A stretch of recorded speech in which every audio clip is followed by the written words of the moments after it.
Do you feel the vibes?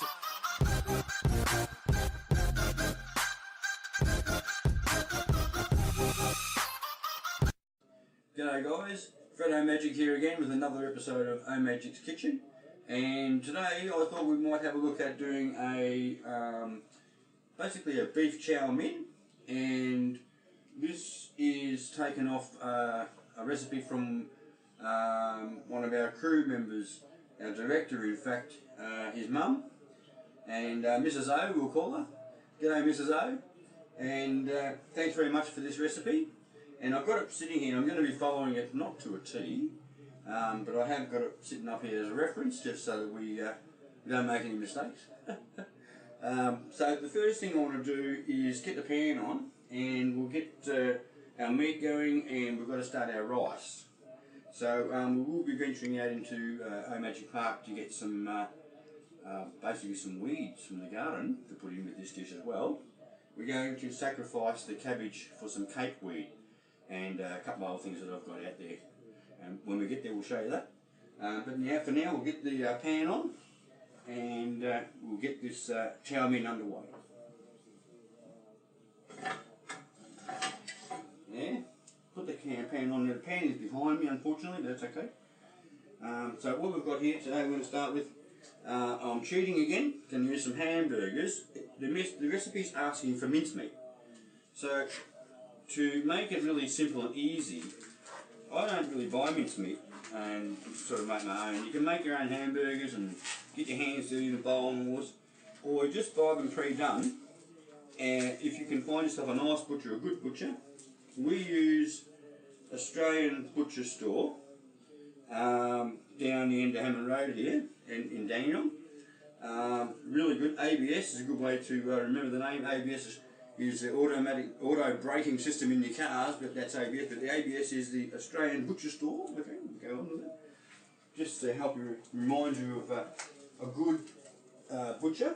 They're a wholesaler, in fact, so I understand they serve, sell to restaurants as well. So you know you're getting a good bit of meat. Doesn't matter what you buy down there, it's all pretty good. So we need some oil in here. Get the pan nice and hot. Very important, especially if it's a steak. Not steak, it is steak. It's mince, so it's mince, it's beef, so hot. And for this dish, you want to brown your meat. So that's what we're basically doing now. And I'm going to pull these apart, basically. Now I wash my hands, very important.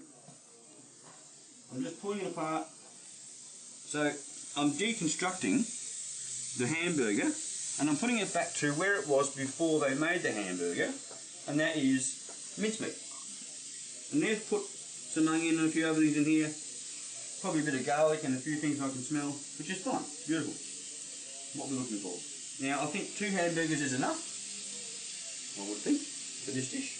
You can put 3, up to you. If you're feeding the whole family, put the whole lot in with a big pot, probably even a wok. So that's what we need there for now. Get that cooking like that. I'm going to wash my hands. And we need to start preparing the vegetables. So here, we've got a leek. The recipe is asking for onion. Well, I can open an onion and put one in, but I've got a leek open already, and this needs to be used up. Leek and onion is very similar. Leek tastes better than onion, personally. So I don't see why we can't use leek. And I've done this before with leek, it's very nice. Now I'm going to just check in here. What I'm looking for here is dirt. Because sometimes the dirt gets in between, and if you're not careful, you'll have dirt in your dish. And this one is really clean, so there's no problem there. So I'll just slice up some of these, like that. No, that's probably enough. We're not going to go overboard, but if you don't want to overpower, we've got a lot of veggies going in today, so we don't want to overpower too much of one thing. Also, this dish is asking for carrot, and today we haven't got a carrot. We're going to sacrifice the carrot for a bit of capsicum, and I can put some chilli in this dish as well. Well, I'm not putting chilli today, we're going to have curry in this dish.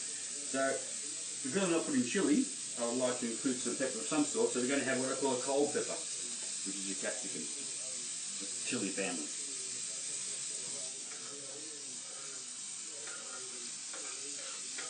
Put your onion in, and we want a couple of sticks of celery. Now I'll use this up a bit because there's not much left there. It's great, use that up.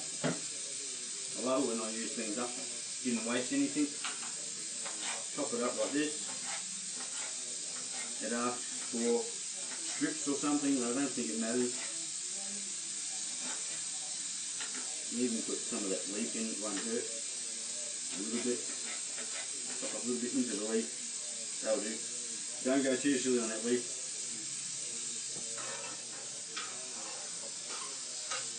Like that. Now at this point we need to give that a bit of a stir. And I'm going to turn it down a little bit because it's going to stick.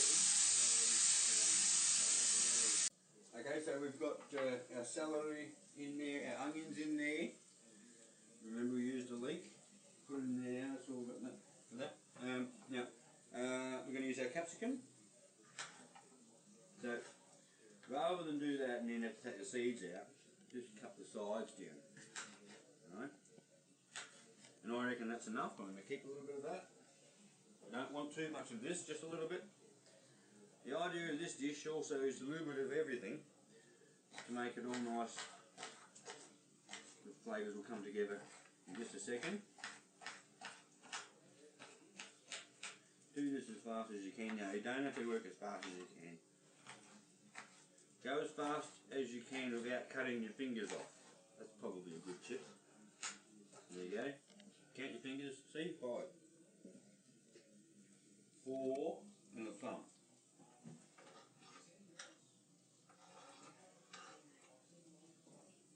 Now, get mixed in as well. Mix it in. Every time you put something in, mix it in. Don't just leave it sitting there and mix it all later. Okay. Now, at this point we're going to just change a little bit. She's asking for the rice to go straight in, which means we have to cook it for a long time. And remember, we're about speeding things up a bit. So I'm going to put the rice in some hot water. But before I do that, it's also asking for a cup of soup. This is cream of chicken, I think. You could use noodle or anything, some kind of chicken soup. And that's like a stock, okay? So we'll boil the kettle, and we'll get our rice in there as well. We've got some rice here. It's asking for a cup of rice, which I think there's probably 2 cups in there. So put about half of that in there. I know that's a cup, that's a big cup, that's a mug. So I reckon that'll be half a mug. How about that much? More maybe? That'll do. And we'll put the hot water in. And at this point here, we can also put a lot of our other ingredients in as well. And I like to put, my mixed herbs. Most of my dishes have mixed herbs, all done for you. And it's also asking for curry, which I think we could possibly put into the pan right now. It's asking for 1 teaspoon of curry. So you grab a teaspoon and put a teaspoon. That's about a teaspoon. Put that in, maybe a bit more.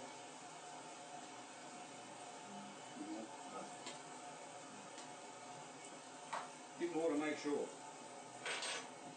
Give it a stir in because you put something in. It's just starting to dry out a little bit here, so it's asking me for water, which I can see. But it's coming. We're boiling the kettle. Okay. That's okay. I've turned it down a little bit, so it's not going to go too mental over there. Now, that's boiled enough. It doesn't have to be totally boiling. Just want some hot water, really. Don't use hot water out of the tap, because that's got iron, copper, and other impurities from the hot water service. So I wouldn't recommend you use that. Always use it out of the kettle. Okay, guys? Cold water from the cold tap into the kettle, boil it. Very clean. Okay. Right, now I've mixed all that up in there. Okay. Put that in now.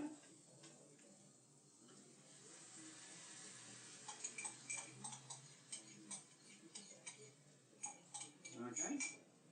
Like that. Now at this point, stir that in again. And we're going to put some peas in. And then we're almost ready for the simmer. But we do have to go outside and get our other special ingredients from the garden. So we'll just get the peas in. Frozen peas. Now the recipe is asking for beans, frozen beans or sliced beans. Fresh ones would be really good. Got some growing in the garden but they're not ready yet. So I'm going to use frozen peas as a substitute for the beans, that's okay. Like that. Now they'll pour out there on their own as they go. Put that there. Just give that a little stirring. Because they're frozen, we're going to just put a little bit over the top of them to get that accelerating. Beautiful, that smells pretty good. Blimey, very nice. I think at this point we'll put some cracked pepper.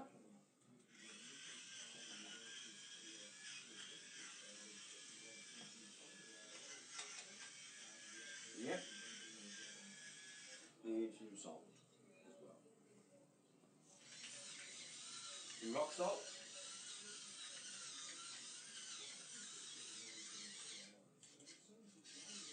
No, the batteries are going flat. Okay, some salt. And at this point, I think if we let this sit there for a little while, and Tremaine will go outside and we'll get the rest of the ingredients out from the garden. Okay, so here I am out in my garden. We're out the front yard this time. And if we look down into the grass, believe it or not, in the grass there's food. So down here, we've got some capeweed. This is capeweed. You'll have a look at the flower on this one, so you can recognise the plant. That is found everywhere in the wild. It grows all over Victoria and in Australia. And it's classed as a weed, but it's actually like cabbage. So if I was to take that whole thing like that, put it on my plate, I don't want the roots or anything, I want the leaves. There you go, Mrs. O. There's your cabbage. What we'll do now is we'll walk inside. Not inside, we're going to go back halfway inside. On our way back we'll find some other ingredients that I think will go nice in this dish as well. Over here,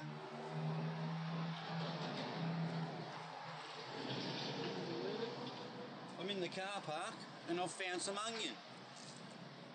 Where's the onion? Here. See that? That's onion grass. And you can eat that. Put a bit of that in. It smells like onion because it's onion. Onion grass. Can you smell that? See if you can smell that. Get a close up. Can you smell that? Oh. Probably not. Okay. Next one. Into the backyard. Into the other part of Omagic Park. Oh, here's a bit. What's this? Oh, yeah, that's okay. We'll accept that. This one here is stinger nettle. Alright. Now you notice I'm not worried about the stingers, but we'll take that and we'll proceed back into the kitchen, into Omagic's kitchen, and we'll show you how to prepare these. Go for it. Okay, so there we have our ingredients from off the land from Omagic Park, and you saw me out there getting them out of the garden. Now what I've got to do is rinse them and get the leaves off the stalk, off the nettle, and sort out the leaves off the capeweed as well. The onion grass, we're just going to rinse that and chop that up a little bit. We're not that interested in the onion grass, we already put some onion in there. So I'll just rinse these up quickly. I'm going to use hot water out of the tap. this time because it's only a rinse. The hot water will help break them down a little bit and kill the stingers on the stinging nettle so I don't get stung anymore.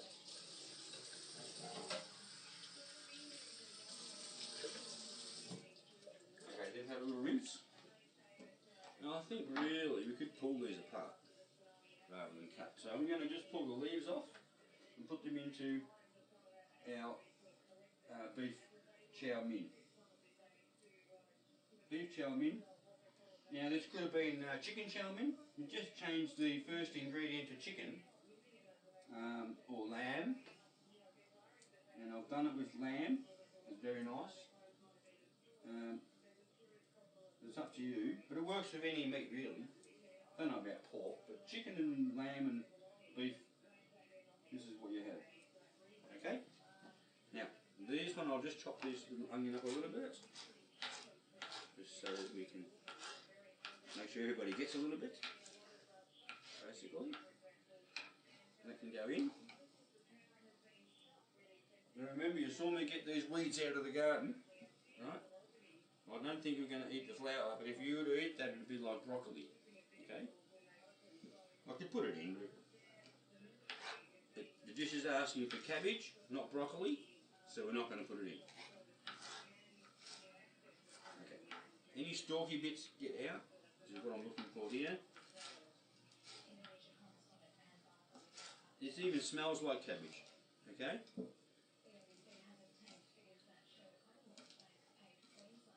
Right, there we go, that's all done. I'll just chop that up a little bit. Put that in, there's the cabbage going in. And stir that in. It's asking for more water, so keep putting water in as you go. You'll feel it's getting a bit clumpy. It will take a bit of water. That's cold water out of the tap, or you can use from our kettle. Probably would be even better from before. That's already preheated. Okay, doesn't matter. Put some more water in. And at this point, I think we're going to let that sit there and simmer for a little moment. And we'll come back in a moment and check on that. It's been cooking here for quite a while now. And the beauty of this dish is you can leave this sit for a while if you've got other things to do a little bit. And I just put a lid on. You might have noticed I had this glass lid I can see through. It fits on my square pan. Enough to keep it simmering. And so we'll take that off. Now it's ready. It's been cooking here for about 20 minutes or so, more. And I think we're just going to serve it up. So have a look at that in the pan before we bring it out. That's just magnificent. It smells great, really nice. And I might just add while we're doing this, if you wanted to, you put some soy sauce in this as well, in this dish to enhance, but I don't put that in until after I've served it. The patrons who are eating the dish can put their own soy sauce in if they want to. It does change it a little bit, just makes it a bit richer really. There's a whole swag of food here. Yeah, that's enough for the dish. I'll save that for tomorrow. Turn that off. There you go. So there I have our beef chow mein, compliments of Mrs. O. I think we're ready to eat really. Like I mentioned, the soy sauce you can put on if you want. I'm not going to have soy on this one because I've had it with soy before. I'm going to have something a little bit different. And this is got curry in it already. We didn't put any chilies in either, so it's beautiful like it is. So let's get down and enjoy our lunch. So thanks for watching, guys, and enjoy. See you next time. Oh yeah, and don't forget to hit the like and subscribe buttons. What?